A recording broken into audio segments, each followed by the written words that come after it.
పామర్లో అప్పుడున్న ఎస్పీ గారు డిఐజీ గారు కలిసి ఒక సర్కిల్ ఇన్స్పెక్టర్ గారికి పోస్టింగ్ ఇచ్చారు. అతను జాయిన్ అయ్యారు. వారు జాయిన్ అయ్యాక వెంటనే అతను ఖాళీ ఎందుకు చేయించారు? ఏం తప్పు జరిగిందని? చెడ్డోడైతే అక్కడ పోస్టింగ్ ఎందుకు వేశారు? చివరికి వేరే మంత్రి గారు పోట్టాడి తీసుకెళ్లి 4 జిల్లాల అవతల వేసుకున్నాడు కదా. దాన్ని ఏమంటారు నాకు తెలియదులేండి. మీరు చిలకలపూడిలో ఉండంగానే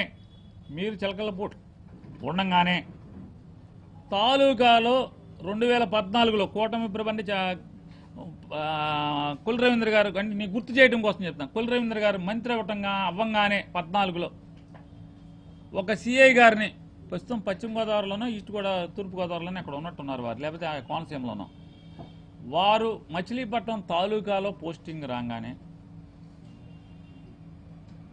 వారిని జాయిన్ అవటానికి వీల్లేదు, జాయిన్ అయ్యాటానికి వీల్లేదు, నువ్వు స్టేషన్లో ఉంటే బాగోదని చెప్పని అతనికి ఫోన్ చేసి ఎస్పీ గారికి ఫోన్ చేస్తే, అప్పుడున్న ఎస్పీ గారికి, ఇప్పుడు రిటైర్ అయిపోయినటువంటి ఒక డిఐజీ గారు కొల్లు రవీంద్ర గారి ఇంటికి వచ్చి, ఆయన నేను ప్రోగ్రాంలో ఉన్నా అంటే 2 గంటలు వెయిట్ చేసి డీజీపీ గారు ఇలా మీకు నచ్చజెప్పమన్నారని చెప్పినా కూడా అతన్ని జాయిన్ చేయలేకపోయారు కదా. కాకి యూనిఫామ్ మాటున పాపాలు చేస్తున్నా, తప్పులు చేస్తున్నా, అధికారిక పార్టీకి లోబడి వేధింపులు చేస్తున్నా ఏమీ అనకూడదు. అతన్నంటే మమ్మల్ని అందరినీ అన్నట్టే. అంటే ఆయన లంచం తీసుకుంటే మిమ్మల్ని అందరూ తీసుకున్నట్టేనా? ఒక పోలీస్ అధికారి లంచంలో సస్పెండ్ అయితే మీ అందరూ సస్పెండ్ అవుతున్నారు? అవ్వట్లేదు కదా. ఒక ఏసీబీ ఆఫీసర్ రైడ్ చేస్తే ఒక పోలీస్ అధికారి మీద అతనొక్కడు మాత్రం ఎందుకు సస్పెండ్ అవుతున్నాడు? మీరందరూ వెంటనే మీరు ప్రెస్ మీట్ పెట్టి మమ్మల్ని అందరినీ సస్పెండ్ చేసేయండి, అతన్ని సస్పెండ్ చేయటం ఏంటి, మమ్మల్ని అందరినీ సస్పెండ్ చేయండి అనాలి కదా జైపాల్ గారు. అంటలేదు కదా. ఇది కూడా అలాంటిదే. ఎవరైతే తప్పు చేస్తున్నారో తప్పు చేస్తున్న వాళ్ళని ప్రశ్నిస్తున్నాం, గట్టిగా మాట్లాడుతున్నాం, హెచ్చరిస్తున్నాం. ఇది తప్పయా, నువ్వు యూనిఫామ్ వేసుకున్నట్లా చేయకూడదు అని చెప్పని. అది నేను చేసింది నేరమే అయితే జైపాల్ గారు, మీరు ఏ దండన విధించినా, మీరు నన్ను ఏం చేసినా నేను సిద్ధంగా ఉన్నాను. శిరస కొల్లు రవీంద్ర గారు మంత్రిగా ఉండి, మంత్రిగా లేకుండా ఎంతమంది సిఐల్ని అసభ్యంగా మాట్లాడి, దూషణ చేసి, అమర్యాదగా మర్యాద పోగొట్టి, కించపరుస్తూ తిట్టినటువంటి ఎన్నో వీడియోలుంటే ఒక్కరోజు కూడా జైపాల్ గారు బిజీ జైపాల్ గారు బిజీ. అప్పుడు ఒక్కరోజు కూడా కొల్లి రవీంద్ర గారి యొక్క ఈ ప్రెస్ అంటే అధికారులతో దూషణ పర్వం, మంత్రిగా ఉండి ఇన్సల్ట్ చేసినవి ఇప్పుడు మాట్లాడాల. మీరు బిజీగా ఉండుంటారు బహుశా. కానీ 2 సంవత్సరాలు మించి పని చేయకూడదు సార్.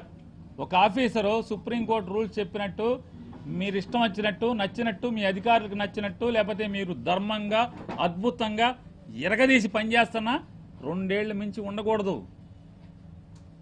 ఇది కోర్టు తీర్పు, పోలీసు శాసనం. ఉండకూడదు. 2 ఏళ్లకి మారిపోవాలి. సుదీర్ఘకాలం చేయటానికి కుదరదు సార్. ఇది మరి ఎక్కడ నేర్చుకున్నారో ఈ సర్వీస్ రూల్స్? మరి నేర్పలేదా అంటే మీకు అనిపిస్తూ ఉండొచ్చు. నేను ఎక్కువ కాలం ఇక్కడే ఉంటున్నాను కాబట్టి సుదీర్ఘకాలం అందరూ కూడా అలాగే ఉంటారు అనుకోండి. లేదు, అందరూ మారిపోతున్నారు. మీరు చోట్ల అందరూ 2 ఏళ్ళకి మారి, నిన్న పడగొట్టిన దాంట్లో అది అది నాకు సంపూర్ణంగా నేను సందేహం వ్యక్తం చేస్తున్నాను. ఇది అతను ఒరిజినల్ సంతకం కాదు. ఇది దొంగదో ఏదైనా పర్లా, మాకేదో కాగితం వచ్చేస్తే మేము చేసేస్తామంటే మాకేం సంబంధం లేదనుకుంటున్నాం. మొత్తం బందరు పక్క నుంచి సిఐలు, ఎస్ఐలు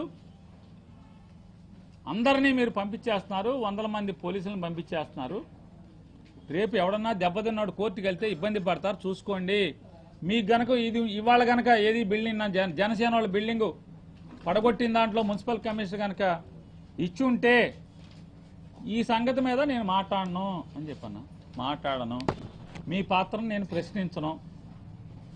నిన్న మీరు జనసేన బిల్డింగ్ పడగొట్టిన దాంట్లో ఇక నేను పోలీసు పాత్ర గురించి మాట్లాడను. ఆ బిల్డింగ్ పడగొడతంలో మీరు ఎందుకు రక్షణకి వెళ్ళారని నేను పొరపాటున మాట్లాడను. పామర్ సీసీ ఇప్పుడు ఇది కూడా ఇప్పించరా నేను క్షమాపణ చెప్తాగా వద్దా 200 బడ్డీ కోట్లు ధ్వంసం చేశారు కదా, బతుకులు సిద్ధం చేశారు కదా ఎవరు మున్సిపాలిటీ వాళ్ళు, కుల రవీంద్ర కలిసి మున్సిపల్ కమిషనర్ బాపిరాజు గారు కుల రవీంద్ర గారు కలిసి ఛిద్రం చేశారు కదా, దాన్ని వాళ్ళనే అంటాను. మీ పాత్ర గురించి ఏం మాట్లాడు, దానికి కూడా రిక్వెషన్ ఉంటే ఇచ్చేసేయండి. సుప్రియ తప్పుడు కేసులో, హత్యాయత్నం కేసులో జైలు శిక్ష అనుభవించి ఈరోజు బయటకు వస్తున్నట్టుంది. ఆ అమ్మాయి వచ్చేసిందా బయటికి? నిన్న సాయంత్రం బయటకు వచ్చినటువంటి ఆ సుప్రియ 307లో అంటే 307 హత్యాయత్నం కనుక మీ హోంగార్డ్ గారిని చేసినట్టు వీడియో రిలీజ్ చేయండి. ఎస్, నేను మీ పోలీసు సిఐ గారికి, ఎస్ఐ గారికి, ఆ మహిళా హోంగార్డ్కి నా క్షమాపణ చెప్తానని చెప్పాను. ఎస్, ఇప్పటికీ నిలబడున్నా జైపాల్ సార్, ఇప్పటికీ నిలబడున్నా. అంటే నేను పోలీసు శాఖను ఏమనలేదు, ఏ పోలీసుల్ని తప్పు చేయని ఏ పోలీసుని కూడా నేను మాట్లాడండి సార్. మీరు అధికార పార్టీకి అనుకూలంగా చేయండి, తప్పులేదు. కానీ బహిరంగంగా ప్రజలకు కనపడకుండా ఉండాలి. అది బహిరంగంగా విచ్చలవిడిగా అది చేస్తే వ్యవస్థ పట్ల గౌరవం పోకూడదు, భయం పోకూడదు, మర్యాద పోకూడదు పోలీసు వ్యవస్థ పట్ల. ఎందుకంటే లక్షల మంది జనాభాని కంట్రోల్ చేయాల్సింది, రక్షించాల్సింది, సామాన్యుణ్ణి అండగా ఉండాల్సింది ఈ పోలీసు శాఖ మాత్రమే. కాబట్టి దాన్ని ఎప్పుడు స్టిఫ్గానే గంజి పెడితే ఎంత నుంచుంటుందో అట్టాగే నుంచోబెట్టాలి సార్ అని చెప్పేవాడిని. ఇప్పటికీ అదే మాట్లాడతా. నన్ను హత్యాయత్నం చేస్తే గుడివాడలో ఇంతవరకు ఇన్వెస్టిగేషన్ లేదు, అరెస్టులు లేవు, 0 ఎఫ్ఐఆర్ కట్టి అక్కడ మీ రికార్డ్ రూమ్లో పడి బూజు పట్టింది. ఏమంటారు దాన్ని? సమానం చెప్పరా? జడ్పీ చైర్పర్సన్ గారిని హత్యాయత్నం చేస్తే ఇన్వెస్టిగేషన్ లేదు సార్ జైపాల్ సార్, అరెస్టులు లేవు. శాఖని ఎక్కడా కూడా అసభ్యంగా ఏనాడు కించపరుస్తూ తోలనాడలేదు. సభ్య సమాజం తలదించుకునేలాగా నేను ఎక్కడా మాట్లాడలేదు. ఏం చేస్తాం? సామాన్యుల మీదకి అధికార పార్టీకి తొత్తులుగా మారి ఎవరైతే ప్రవర్తిస్తున్నారో వాళ్ళకి గట్టిగా కర్రు కాల్చి వాత పెట్టమని పెద్దలేసినోడిని, వేయించినోడిని తిట్టక ఏం చేస్తారు? నేను సభ్య సమాజాన్ని అడుగుతున్నా. జైపాల్ సార్ చెప్తున్నటువంటి సభ్య సమాజాన్ని అడుగుతున్నా. ఏం చేస్తారు? వేధింపులు చేసి జైల్లో వేస్తే మీ కొడుకో, మీ తమ్ముడో, మీ అన్నో అక్రమ కేసులో పోలీసులు అన్యాయంగా జైల్లో మగ్గదీస్తే 10 రోజులు 15 రోజులు చెప్పండి. ఇవాళ పామర్లో జరిగింది.